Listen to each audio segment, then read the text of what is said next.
할렐루야. 네.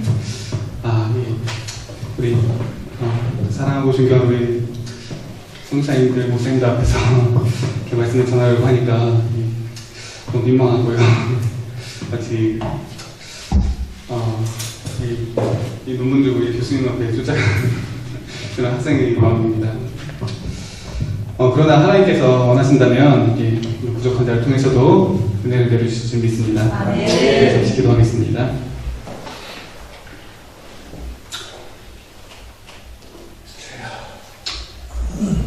우리 아버지 되신 하나님, 이 시간 하나님 한 분께 집중하며 나아갑니다.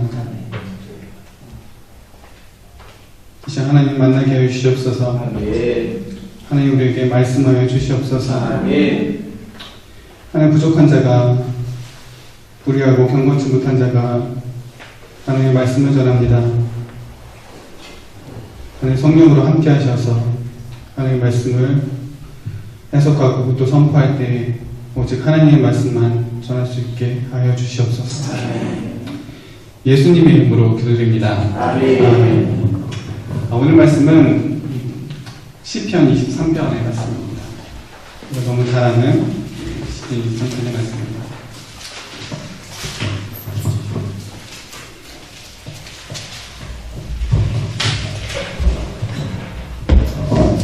목사님들 앞에서 설교하니까 처음 설교했을 때보다 더 떨리는 것 같아요.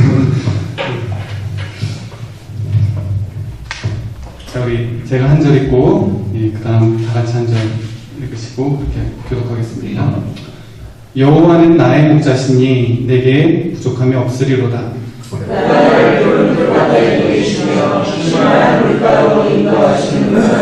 내 영혼을 소생시키시고 자기 이름을 위하여 의의 길로 인도하시는도다. 내가 사망의 무심한 골짜기로 다닐지라도 너를 두려워하지 않을 것은 주께서 나와 함께 하시니라. 주의 지팡이와 막대기가 나를 안위하시나이다. 주께서 내 원수의 목전에서 내게 상을 차려주시고 기름을 내 머리에 부으셨으니 내 잔이 넘치나이다. 내 영생에 선한 지와 인자하시니 반드시 나를 따르리니 내가 여호와의 집에 영원히 살리로다. 아멘. 아멘. 자, 우리가 너무나 사랑하는 시편입니다. 아마 가장 사랑받는 시편이 아닐까 싶습니다. 외우시는 분도 굉장히 많고요. 노래로도 굉장히 많이 나왔고요. 우리 1절만 다시 한번 해보겠습니다. 시작. 여호와는 나의 목자시니 내게 부족함이 없으리로다. 아멘.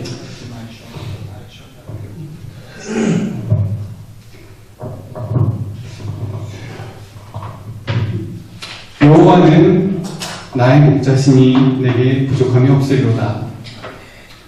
여러분 정말 하나님께서 여러분의 목자 되십니까? 아멘. 정말 그렇게 믿으십니까? 아멘. 그렇다면 정말 이 다윗이 했던 고백, 하나님은 나의 목자시니 내게 부족함이 없으리로다 라고 말했던 이 다윗의 신앙의 고백이 여러분의 신앙의 고백이십니까? 아멘. 자, 그렇다면 다시 한번 묻겠습니다. 다윗은 여호와는 나의 목자시니 내게 부족함이 없으리로다 라고 고백했는데 정말 여러분 부족한 게 없으십니까? 없으십니까? 아멘. 예. 정말 없으십니까? 자, 이런 순간에 이제 많은 분들이 이제 아멘으로 떼우시는데요. 그냥 잠깐 아멘 말고요. 예로 한번 대답해 볼게요. 여러분 정말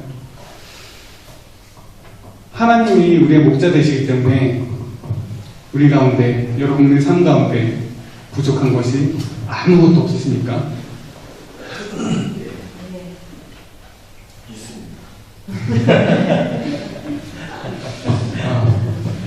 저는 부족한 게 참 많은 것 같아요. 갖고 싶은 것도 많고요, 하고 싶은 것도 많고요. 제가 이번에 한국에 잠깐 놀러 갔었을 때 그때만 해도 이제 피처폰을 그냥 일반 폰을 쓰고 있었는데, 전도사님들이 다 이제 그 스마트폰 쓰고 계시더라고요. 와, 엄청 부럽더라고요. 예, 그렇습니다. 뭐, 스마트폰도 그렇고요, 뭐, 컴퓨터도 그렇고요, 뭐, 자녀들의 교육 문제도 그렇고요, 뭐, 훌륭하게 생각하시는 분들 보면 또 부럽고요. 또 이제 훌륭하게 후원해주시는 파송교회를 바라보면서 또 부럽기도 하고요. 정말 하나님이 나의 목자시기 때문에 내가 부족함이 없음이로다라고 했던 이 말씀이 정말 나의 고백일까? 정말 다윗의 이 고백이 우리의 고백일까?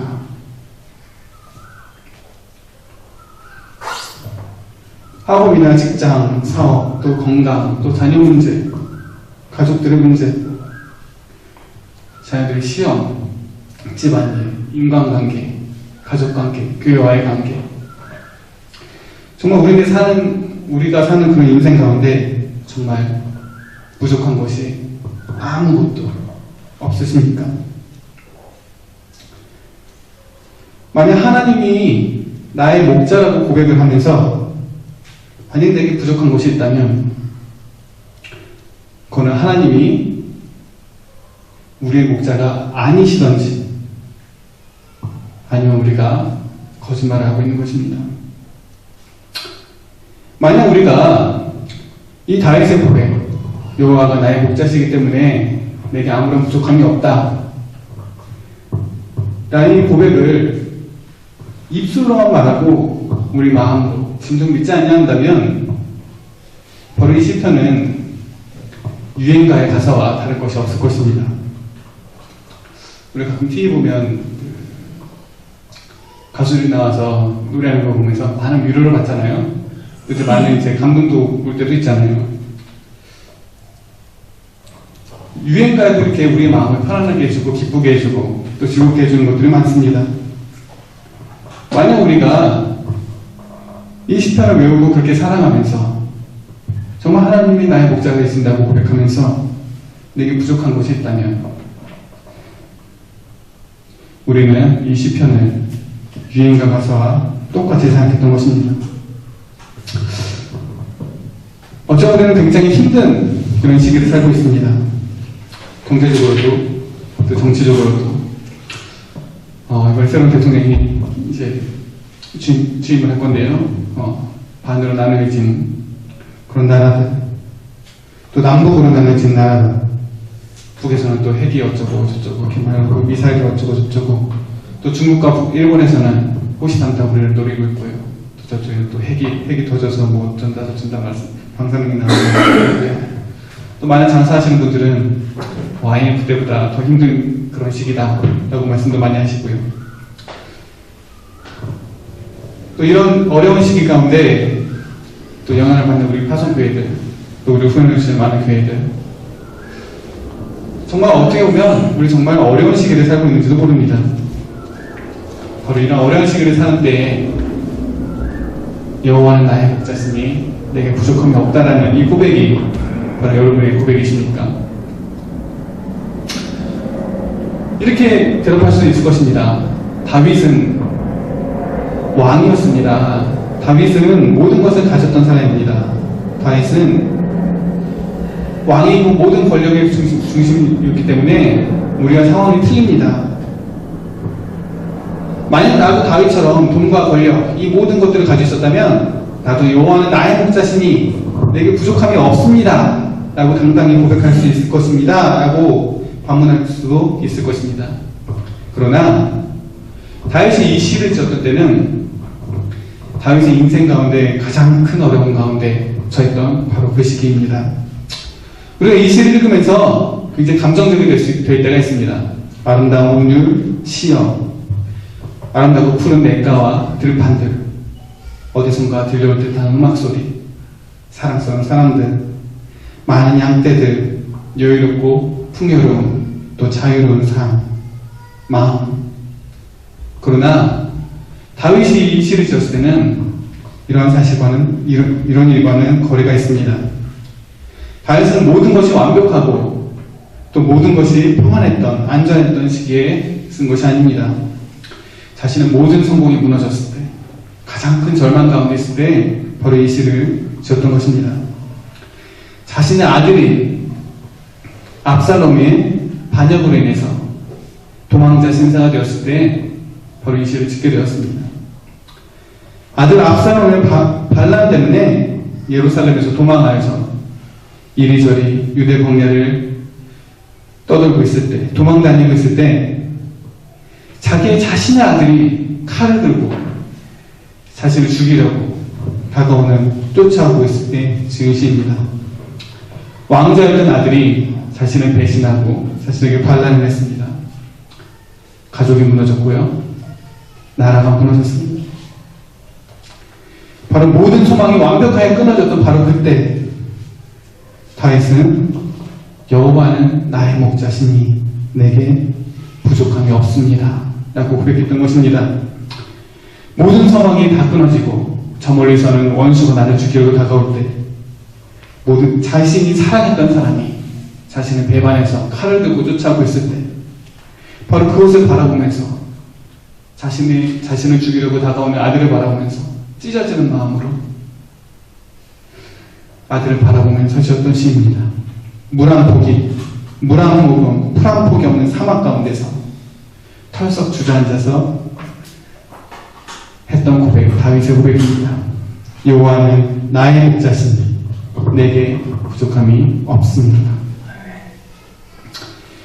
여러분, 이러한 고난의 시기에, 이런 다윗 같은 어려운 시기에 여호와는 나의 목자시니 내게 부족함이 없습니다 라고 고백할 수 있겠습니까? 모든 소망이 끊어지고 많은 사람들이 내게 손가락질과 비난을 할 때 내게 정말 내게 가진 것이, 정말 내게 충분한 것이 정말 아무것도 없을 때 내게 부족함이 하나도 없다고 고백할 수 있으시겠습니까? 그러나 바로 이런 절망의 시기, 바로 이런 어려움의 시기, 바로 이런 고난의 시기가 바로 우리의 믿음이 필요한 시기입니다. 바로 이러한 어려움의 시기야말로 여호와는 나의 목자시니 내게 부족함이 없습니다 라고 믿음의 고백을 해야 하는 시기인 것입니다. 때때로 하나님께서는 우리를 어려운 가운데로 인도하십니다. 고난 가운데로, 실패 가운데로, 말할 수 없는 부끄러움 가운데로, 내가 어쩔 수 없는, 내가 손쓸 수 없는 고난과 실패와 좌절 가운데로 이끄시 되겠습니다. 가끔 우리 인생 가운데서 하나님께서 우리가 이해할 수 없는 일들을 하실 때가 있습니다. 하나님을 잘 믿고 또 선하게 사셨던 많은 분들이, 교회에 충성하면서 봉사하면서 사셨던 분들이 종종 어려움과 고통을 당할 때도 있습니다. 회사가 부도나고요, 많은 사람들한테 배신을 당하고요, 경제적인 어려움에 빠지고요, 혹은 병에 걸리거나 심지어 돌아가실 때도 있습니다. 이것은 비단 일반 성도들뿐만 아닙니다. 한국교회뿐만 아닙니다. 우리 선교사들도 우리 지혜에서 이런 일들을 수없이 바라보고 있습니다. 그러나 이러한 큰 어려움의 시기야말로 정말 큰 어려움의 시기가, 정말 큰 절망이 내게 닥쳐왔을 때야말로 하나님은 나의 목자시니 내게 부족함이 없다라고 고백하는 그런 믿음의 고백이 필요한 시기입니다. 이러한 시기야말로 정말 하나님과 더욱더 관계가 깊어지고 더욱더 관계가 은밀해지는 그런 시기이기도 합니다. 3절을 보면 다윗은 이렇게 고백합니다. 내 영혼을 회복시키시고 자기 의를 위하여 의의 길로 인도하시는 하나님이라고 고백합니다. 하나님은 때로는 우리를 성공의 길로, 영광의 길로, 부귀의 길로 이끄시지 않습니다. 다만 하나님께서는 우리를 의의 길로 인도하십니다. 사실 하나님께서는 우리가 크게 부하게 되거나 또는 성공하는 것에 관심이 없어 보일 때가 더 많습니다. 하나님께서 우리가 부나 성공의 길로 가는 것보다 의의 길로 가는 것을 원하시기 때문입니다. 하나님이 원하시는 의의 길이 무엇입니까? 바로 우리의 목자 대신 예수님께서 가셨던 바로 그 길, 바로 그 길을 따라가는 것입니다. 바로 예수님이 걸어가셨던 바로 그 길, 십자가의 길, 고난의 길, 그러나 생명의 길로 가는 것입니다. 바로 그 의의 길로 하나님께서는 우리가 나아가기 원하십니다. 빌립보서 4장 6절에서 7절 말씀이 이렇게 말합니다. 아무것도 염려하지 말고 오직 모든 일에 기도와 간구로 너의 구할 것을 감사함으로 하나님께 아뢰라. 그러나 7절 말씀에는 우리의 기도와 다른 말씀이 나옵니다. 우리의 구할 것을 기도로 간구했을 때, 감사함으로 기도와 간구했을 때 하나님께서 우리의 필요한 것들 내가 다 채워줄게, 내가 네가 없는 것들 다 회복시켜줄게 라고 말씀하시지 않습니다. 7절에는 그리하면 모든 지각에 뛰어나신 하나님께서 하나님의 평강이 그리스도 예수 안에서 너희의 마음과 생각을 지키시리라 라고 말씀하십니다. 너희가 기도로 간구하면 모든 것은 내가 다 주겠다 라고 말씀하시지 않습니다. 다만 너의 마음과 생각을 지켜주시겠다고 말씀하십니다.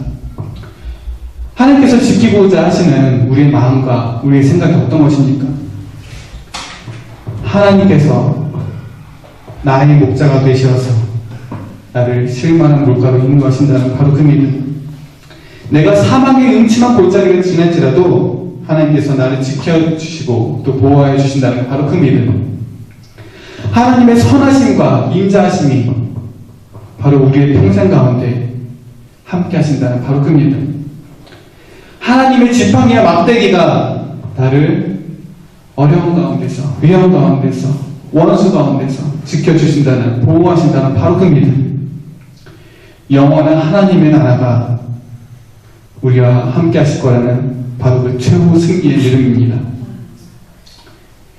우리가 먼저 하나님의 뜻과 하나님의 나라를 위하여 살기만 하면 하나님께서 우리에게 모든 것을 책임져 주시리라 하는 바로 그 믿음입니다. 바로 하나님께서 나의 목자 되신다는 바로 그 믿음. 바로 그러한 믿음의 생각과 바로 그 믿음의 마음입니다. 여러분 가난하십니까? 괜찮습니다. 여러분은 행복한 사람입니다. 아멘. 예수님이 계시니까요. 아멘. 여러분 슬프십니까? 괜찮습니다. 여러분은 행복한 사람입니다. 예수님이 계시잖아요. 아멘. 하나님 나라를 위해서 복음의 눈이 멀어서 복음의 초전반까지 왔는데 매일매일 승리와 영광의 소식이 아닌 놀라운 성령의 역사의 소식이 아닌 하루하루의 팍팍한 삶과 매일매일의 어려움으로 인해서 낙심하고 또 실망하고 실패하고 좌절하고 어려운 가운데 상처받아 계시지 않습니까? 주저앉아 계시지 않습니까? 괜찮습니다. 여러분은 행복한 사람입니다. 예수님이 계시니까요. 바로 그분이 우리의 목자 되시기 때문입니다. 여호와는 나의 목자시니 내게 부족함이 없으리로다. 다윗의 이 고백에 대해서 신약시대로 가면 아주 놀라운 기적과 같은 일이 일어납니다. 예수님께서 요한복음 10절에 말씀하십니다. 11절에 10장에서 말씀하십니다. 나는 선한 목자다. 나는 내 양들을 위해서 내 생명을 내어놓는다. 14절에 다시 말씀하십니다. 나는 선한 목자다. 내 양들은 나를 알고 나는 내 양들을 안다. 마치 아버지가 나를 알고 내가 아버지를 알듯이 나는 내 양들을 알고 내 양들은 나를 안단다. 나는 이 양들을 위해서 내 생명을 내어놓는다. 내 양들은 내 음성을 듣고 나를 목자로 삼고 내 양떼가 돼서 나를 따라갈 것이다. 다윗의 인생 가운데 가장 큰 어려움 가운데 가장 큰 고난의 자리에서 쓴 바로 이 여호와는 나의 목자시다 라는 고백에 대해서 수천 년 후에 예수님께서 마치 화답하듯이 말씀하십니다. 그래 바로 네가 찾던 그 목자다. 네가 그렇게 찾던 선한 목자다. 그래 바로 내가 너를 위해서 목숨을 내어건 선한 목자다. 네가 그렇게 찾고 있던 너를 지켜줄, 너를 보호해줄 선한 목자다. 나는 너를 잘 안단다. 그 너는 나를 잘 안단다. 그래 네가 그렇게 찾아 헤매던 내가 바로 선한 목자다. 너희는 내 말을 듣고 나를 따르며 나의 자녀가 되고 항상 나와 함께 할 거란다. 정말 놀라운 신앙의 신비가 바로 이곳에 있습니다. 우리가 하나님을 믿을 때에 우리가 하나님을 우리의 목자라고 믿을 때에 하나님은 우리를 향해서 너희는 나의 양떼다 라고 믿어주시는 것입니다. 우리의 일방적인 믿음이 아니라 하나님 또한 그래 네가 내 아들이야, 그래 네가 내 자식이야, 그래 바로 네가 내 양떼다 라고 우리를 바라보며 믿어주시는 것입니다. 도대체 사람이 무엇이란데 주께서 우리를 생각하신단 말입니까? 도대체 인자가 무엇이란데 하나님께서 우리를 권고하십니까? 우리 나약하고 죄 많은 인간이 하나님 믿고 의지하는 것은 당연한 일이지만 거룩하시고 흠이 없으신 하나님께서 왜 우리 인간을 사랑하시고 우리 인간에 대해서 소망을 가지시고 우리 인간을 믿어주신단 말입니까? 어찌해서 하나님께서 우리를 사랑하셔서 우리가 하나님의 양떼가 되어서 하나님을 따르기를 소망하신단 말입니까? 어찌하여 우리 인간을 믿어주신단 말입니까? 어찌해서 예수님께서는 우리를 위하여서 십자가에 죽으시고 그 핏값으로 우리를 살려내셔서 우리를 하여금 그 핏값에 합당한 삶을 살 거라고 우리를 믿어주신단 말입니까? 어찌해서 성령님께서는 말할 수 없는 탄식으로 우리를 위해 중보하시며 우리를 위해서 우리의 연약함을 도우신단 말입니까? 하나님은 우리를 사랑하시고 우리를 통해 세상이 하나님께로 돌아오길 소망하며 또 그 일이 우리를 통해서 우리 몸된 교회를 통해서 이루어질 것을 믿으시기 때문입니다. 우리를 사랑하시고 아직 어둠 가운데 아직 죄 가운데 있는 저들을 바라보시면서 그들이 돌아오길 소망하시면서 하나님께서는 우리를 선교사로 삼으셨습니다. 하나님의 특별한 사명을 가진 우리 선교사님을 통하여서 하나님의 나라와 하나님의 뜻이 세워질 것을 믿으셨기 때문입니다. 우리가 하나님을 믿는 것처럼 하나님 또한 우리를 믿어주십니다. 아니 우리는 때로는 하나님을 의심합니다. 우리는 때로는 하나님을 믿는 척만 합니다. 그러나 하나님께서는 우리를 최후의 최후까지 믿어주시고 우리에게 힘을 북돋아 주십니다. 작년에 제가 한국에 갔을 때 그 타이타닉이라는 영화가 3D로 재개봉을 했었어요. 그래서 제가 이제 우리 와이프한테 이런 얘기를 했어요. 저 타이타닉 우리 옛날에 정말 재밌게 보지 않았냐? 그러니까 우리 와이프가 이렇게 대답을 했습니다. 나 저 영화 안 봤는데. 예. 예, 때로는 이제 하나님께서는 우리가 정말 의도하지 않는 어려운 가운데로 우리를 인도하실 때가 있습니다. 근데 이제 그 영화를 보면 이제 레오나르도 디카프리오와 이제 케이트 윈슬렛이 나오죠. 남자 주인공이 디카프리오인데요. 타이타닉과 침몰을 합니다. 그리고 이제 두 명이서 이제 바다에서 둥둥 떠다니다가 큰 나무 판자 하나를 이제 발견합니다. 근데 이제 그 레오나르도 디카프리오가 케이트 윈슬렛을 판자에 딱 올려놨습니다. 올려놨는데 자기도 이제 올라가려고 하니까 판자가 너무 작은 거예요. 그 케이트 윈슬렛이 굉장히 이제 풍만한 그런 여성이었어요. 그래갖고 디카프리오가 못 올라가는 거예요. 그래서 디카프리오는 그 물에 발에 잠겨서 이렇게 더더 떨고 있고, 케이트 윈슬렛은 그 판자 위에서 이렇게 더더 떨고 있습니다. 그러다가 이제 레오나르도 디카프리오는 그 몸에서의 저체온증이 빨리 와서 물속에 있으니까 이제 죽게 됩니다. 먼저 죽게 되는데요. 죽기 바로 전에 이 여자 주인공이 케이트 윈슬렛에게 레오나르도 디카프리오가 뭐라고 말했는지 아십니까? 사랑한다고 말하지 않습니다. I believe you. 나는 너를 믿어.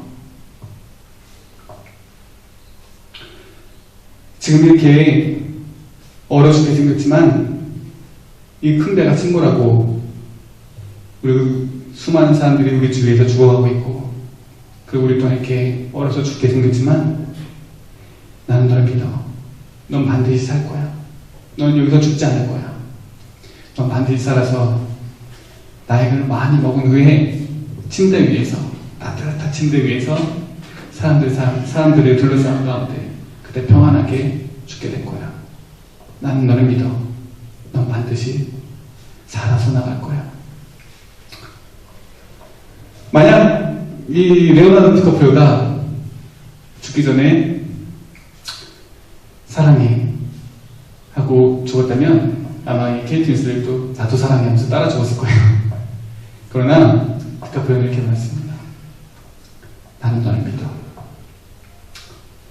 이 케이트 윈슬렛이 죽지 못했던 바로 그 이유는, 죽음과 그렇게 싸웠던 바로 그 이유는 이 레오나르도 디카프리오의 믿음 때문이었습니다. 사랑하는 자신의 애인이 자신을 향하여서 넌 반드시 살아나갈 거야. 난 널 믿어. 라고 말했던 그 고백 때문에 이 여자 주인공은 죽지 못하고 죽을 수가 없었습니다. 바로 그 믿음이 이 여자 주인공을 살리게 됩니다. 넌 꼭 살아야 돼. 나는 널 믿어. 예수님께서는 우리 죄 많고 연약한 인간들을 하나님께서는 우리를 믿어주셨습니다. 하나님께서 우리를 믿지 않으셨다면 예수님께서는 십자가를 지지 않으셨을 것입니다. 우리가 하나님의 뜻대로 살아가지 않을 거라고